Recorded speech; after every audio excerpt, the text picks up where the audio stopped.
ஒரு மாதம் முன்னாடி கள்ளக்குறிச்சியில் ஒரு விஷயம் ஒரு முருக பக்தர் வந்து எனக்கு சொன்னார். அந்த தம்பி என்கிட்ட பேசும்போது, என் வீடியோஸ் எல்லாம் பார்த்துட்டு, நீங்கள் பூஜை பண்ணும்போது எனக்கும் சேர்த்து வேண்டிக்கிங்க சில விஷயங்கள்லாம் சொன்னார். நிறைய விஷயங்கள் நானும் அந்த தம்பிக்கிட்ட வந்து ஷேர் பண்ணியிருந்தேன். இது நான் பதிவு பண்ணணும். ஏன் பதிவு பண்ணணும் அப்படின்னு சொல்லி பார்த்தீங்கன்னா, கந்த சஷ்டி கவசம் பற்றி உங்கள் எல்லாருக்குமே தெரியும். அந்த அந்த அந்த ஒரு பாடலுக்கு அவ்வளோ பவர் ஒன்று இருக்குது. அது மிகப்பெரிய ஒரு சக்தி வாய்ந்தது இருக்குது. அது ரொம்பவே பவரான இருக்குது. இன்றைக்கும் நிறைய முருக பக்தர்கள் வீட்டில் காலையில் ஏஞ்சோடனே அந்த கந்த சஷ்டி கவசமாக தான் இருக்கும். இல்லை தொழில் சார்ந்த இடத்துல ஒரு வியாபார ஸ்தலங்களாக இருக்கட்டும், இல்லை நீங்கள் ஒரு கம்பெனி வச்சுருந்தீங்கன்னா, இல்லை கடைகள் வச்சுருந்தீங்கன்னா, அந்த கடையில் வந்து அந்த கந்த சஷ்டி கவசத்தை வந்து நீங்கள் கேட்டுட்டு இருப்பீங்க. எல்லா முருக பக்தர்களுக்கும் உங்களுக்கு தெரியும்.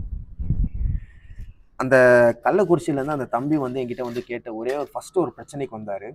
அந்த ஃபஸ்ட்டு பிரச்சனை வரும்போது சொல்லும்போது பார்த்தீங்கன்னா, வீட்டில் வந்து நெகட்டிவிட்டியாக இருக்குது. நெகட்டிவிட்டி எப்படி அந்த நெகட்டிவிட்டினா என்ன? முதல்ல வந்து நெகட்டிவிட்டினா என்ன அப்படின்னா, முருக பக்தரே எல்லாரும் ஒரு விஷயம் நல்லா புரிஞ்சுக்கிங்க.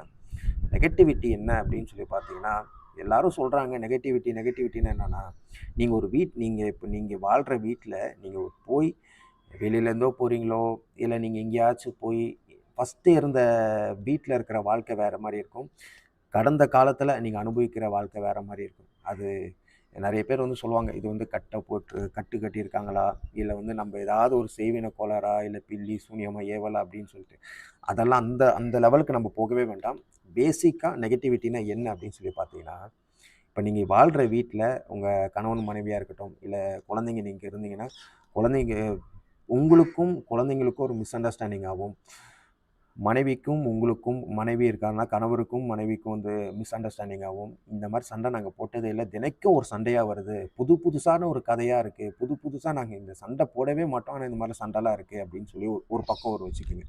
ரெண்டாவது, நீங்கள் எவ்வளோ தான் சம்பாதிச்சாலும், நீங்கள் கொடுத்த உழைப்பு, நீங்கள் ஒரு கம்பெனியில் வேலை பார்க்குறீங்க அப்படின்னா, நீங்கள் எவ்வளோ தான் உழைச்சாலும் அந்த சம்பளம் உங்கள் வீட்டுக்கு வந்தால் கூட, ஆனால் உங்களுக்கு தெரியும் இந்த சம்பளம் நமக்கு போதுமானதாக இருக்கும். என்னதான் கமிட்மெண்ட்ஸ் இருந்தாலும், ஆனால் பேலன்ஸ் இருக்கும் அப்படின்னு சொல்லி வச்சுருந்தா கூட, அந்த பேலன்ஸ் சேவிங்ஸ் பண்ண அமௌண்ட் வந்து எப்படி போகுதுன்னே தெரியாதுன்னா தண்ணி மாதிரி கரைஞ்சிட்டு இருக்கும். ரெண்டாவது. மூணாவது என்ன அப்படின்னு சொல்லி பார்த்தீங்கன்னா, ஏதாவது ஒரு நல்ல காரியத்துக்கு போகும்போது அபசகடமான சில விஷயங்கள் நடக்கும். அதாவது கால் அடிபடுறது, ஒரு விபத்து நடக்கிறது, இல்லை ஏதாவது ஒரு ஃபோன் மூலியமாக வந்து ஏதாவது ஒரு செய்தி கேட்குறது, இவங்களுக்கு இந்த மாதிரி ஆயிடுச்சு, சொந்தக்காரங்களுக்கு இந்த மாதிரி ஆயிடுச்சு. இது எல்லாமே அனைத்துமே வந்து நெகட்டிவிட்டி மட்டும்தான். இது ஏன் நான் சொல்கிறேன்னா, நெகட்டிவிட்டி என்னென்னா, இது கொஞ்சம் புரிஞ்சுக்கிங்க. நிறைய முருக பக்தர்களுக்கு வந்து தெரியல. அவங்க பேசும்போது என்கிட்ட ஒரு மாதிரி மனசு கஷ்டமாக இருக்குது, என்னன்னே தெரியல, விரக்தியாக இருக்குன்னு சொல்ல வரீங்கன்னா, அதுக்காக தான் நான் இந்த விஷயத்த சொன்னேன். அந்த தம்பி என்கிட்ட கேட்கும்போது வந்து, வீட்டில் வந்து நாங்கள் கட்டியிருக்கிற வீட்டுக்கு பக்கத்தில் வந்து மயான கடை இருக்குது, அது எங்களுக்கு தெரியல அப்படின்னு அவர் சொல்லியிருந்தார்.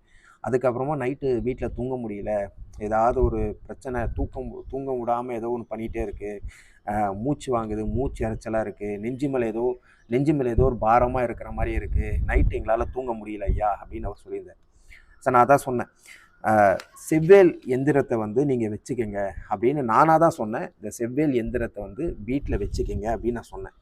இது வீட்டில் வச்சா என்ன நடக்கும், வச்சா என்ன நடக்கும், என்னங்க பலன், நிறைய முருக பக்தர்கள் கேட்குறீங்களே என்ன பலன். அதுக்காக தான் ஒவ்வொரு தடவை நீங்கள் ஃபோன் பண்ணி கேட்கும்போது இதுக்கு நான் தனியாக உங்கள் எல்லாருக்குமே பேசுகிற வேண்டியதாக இருக்குது. அதனால தான் ஒரு காணொலியாக நான் உங்களுக்கு எல்லாமே சொல்கிறேன். இதுக்கு என்ன பவர் அப்படின்னா, முருகன் இங்கே இருக்கார்ல, தலைவன் முருகன் இங்கே இருக்கார்ல, இவர்கிட்டயே தான் அந்த எந்திரம் இருக்கும். இவர்கிட்ட இருந்து வச்ச அந்த எந்திரம் மட்டும்தான் உங்கள் வீட்டில் முருகப்பெருமானோட புகைப்படமாக இருக்கட்டும், இல்லை வேல் மட்டும் நீங்கள் வீட்டில் வச்சு வழிபாடு பண்ணுறீங்கன்னா கூட மிகப்பெரிய ஒரு சிறப்பான ஒரு விஷயம். இந்த செவ்வேலோட எந்திரத்தை மட்டும் நீங்கள் வச்சுக்கிட்டிங்கன்னா மிகப்பெரிய ஒரு சக்தி ஒன்று இருக்குது. நான் இந்த வீடியோ பார்க்கும்போது கூட நிறைய பேர் கேட்பாங்க, என்ன பலன்கள் இருக்குது. முருகனை வழிபாடு பண்ணுறதுக்கு வந்து பலன்கள் மட்டும் கேட்டு யாருமே வழிபாடு பண்ணாதீங்க. நம்மளை வந்து ப்ரொடெக்ட் பண்ணுற ஒரு விஷயமா இருக்கா, சேஃப்கார்ட் பண்ணுற விஷயமா இருக்கா, நமக்கு நிம்மதி. முதல்ல வாழ்க்கையில் வந்து எந்த இறைவனாக, எந்த தெய்வமாக கூட நீங்கள் வச்சுக்கோங்க, இஷ்ட தெய்வமாக இருக்கட்டும், இல்லை வந்து உங்கள் குலதெய்வமாக இருக்கட்டும், எல்லா தெய்வத்துக்கிட்டேயும் முதல்ல நிம்மதி. ஒரு எந்த தெய்வமாக கூட இருக்கட்டும், அந்த தெய்வத்தை மட்டும் நீங்கள் நினச்சி கூப்பிடுங்க. முருகா, இப்போ நான் வந்து முருகன் மட்டும்தான் எனக்கு, முருகா நீங்கள் வா, எனக்கு நீ மட்டும் வேணும், எனக்கு நீ தான் எனக்கு வேணும் அப்படின்னு நான் சொல்லிட்டீங்கன்னா, அது மிகப்பெரிய ஒரு ப்ரொடெக்ஷன், ஒரு பவர் ஒன்று இருக்கும்.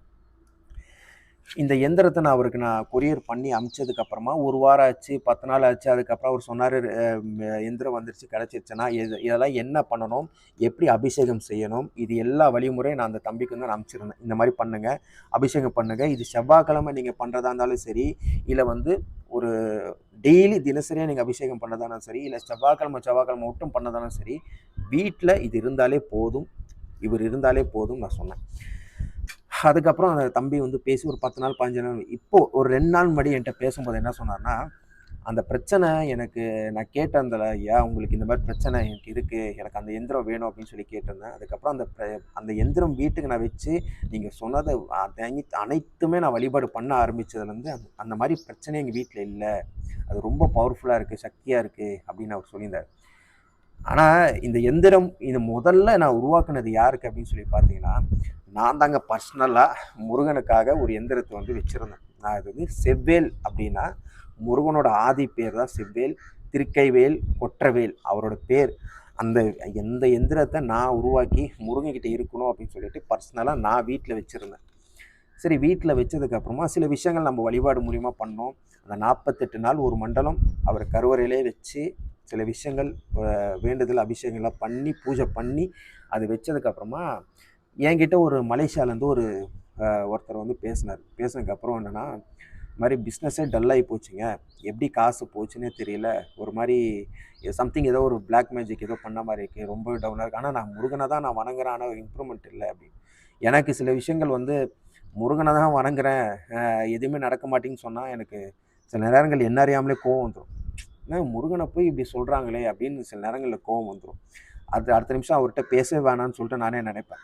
அதுக்கப்புறம் தான் ரொம்ப ரிக்வெஸ்ட் பண்ணி கேட்டார், ஏதாவது ஒரு வழி சொல்லுங்கள் அப்படின்னு சொல்லிட்டு. அதுக்கப்புறம் நான் என்ன பண்ணிட்டேன், என்கிட்ட இருந்த ஒரு எந்திரத்தை அதை அவருக்கு வந்து கொரியர் பண்ணி அனுப்பிச்சேன். கொரியர் பண்ணி அனுப்பிச்சதுக்கப்புறமா அது அவருக்கு மலேசியாவுக்கு ரீச் ஆகிறதுக்கே கிட்டத்தட்ட ஒரு மாதம் ஆகிப்போச்சு. 1 மாதம் 16 நாள் 20 நாள் ஆகிப்போச்சு அவருக்கு மலேசியாவுக்கு ரீச் ஆனதுக்கப்புறம். ரீச் ஆனதுக்கப்புறமா நான் சொன்னேன், இந்த மாதிரி விஷயங்கள் பண்ணுங்கய்யா, இந்த மாதிரி அபிஷேகம்லாம் இருக்குது, இந்த மாதிரி பண்ணுங்கள், நீங்கள் டெய்லி பண்ணிங்கன்னா மிகப்பெரிய ஒரு மாற்றம் உங்கள் வாழ்க்கையில் நடக்கும். இல்லை செவ்வாய்க்கிழமை பண்ணுற மாதிரி இருந்தால் கூட இதை நீங்கள் கண்டினியூஸாக ஃபாலோ பண்ணுங்கள், ஆனால் விட்டுறாதீங்க நான் சொன்னேன். அவர் டெய்லி பண்ணாரா இல்லை செவ்வாய்க்கிழமை பண்ணாரா அது எனக்கு தெரியல. ஆனால் இப்போ அவர் வாழ்க்கை வந்து என்னெல்லாம் வாழ்க்கையில் அடிபட்டு இருந்ததோ அதெல்லாம் ஒரே நாளில் கிளியர் ஆச்சான்னா கிடையாது. படிப்படியாக, அதாவது பெரிய ஒரு விஷயமா இருந்தது, அதை சுருக்கி ஒரு யாரோ ஒருத்தவங்க நம்மளை வழி நடத்துகிறாங்க, ஒரு மேப்பு போட்டு கொடுத்து நீ இங்கே தாண்டா போகணும், இங்கே போ அங்கே போகணும் வழி நடத்துகிற மாதிரி ஒரு ஃபீலாக இருக்குங்கய்யா அப்படின்னு அவர் சொன்னது ரொம்ப சந்தோஷம். முதல்ல நான் முருகனை எனக்கு ரொம்ப சந்தோஷமாகி, அப்பா முருகா அவங்க பிரச்சனை ஏதோ பெரிய பிரச்சனை வந்தாங்க, தீர்த்து வச்சுட்ட அப்படின்னு ஒரு சந்தோஷம் எனக்கு ஏற்பட்டது. அதுக்கப்புறமா சரி ஓகே, நம்ம இது ஏன் அது அவருக்கு சரியானது மாதிரி இன்னும் எத்தனையோ பக்தர்கள் வந்து அவங்க பிரச்சனை தீராத பிரச்சனைக்காக இருக்காங்க, சரி இது அவங்களுக்கே கொடுக்கட்டும் அப்படின்னு சொல்லிட்டு திரும்பி இது ஒரு 50 எந்திரங்கள் நான் உருவாக்கி வச்சிருந்தேன். அதுக்கப்புறம் எல்லா முருக பக்தர்கள் கேட்டீங்க, எல்லாருக்குமே நான் கொடுத்தேன். இன்னும் நிறைய எந்திரம் இருக்குது. தேவைப்படுறவங்க, பிரச்சனை இருக்கிற முருக பக்தர்கள் வேணுங்கிற மட்டும் தொடர்பு கொள்ளுங்கள், கால் பண்ணாதீங்க, மெசேஜ் மட்டும் வாட்ஸ்அப்பில் பண்ணுங்கள். கண்டிப்பாக நான் உங்களுக்கு நீங்கள் அட்ரஸ் அனுப்புங்க, நான் எந்திரத்தை நான் அனுப்புகிறேன். சரிங்களா?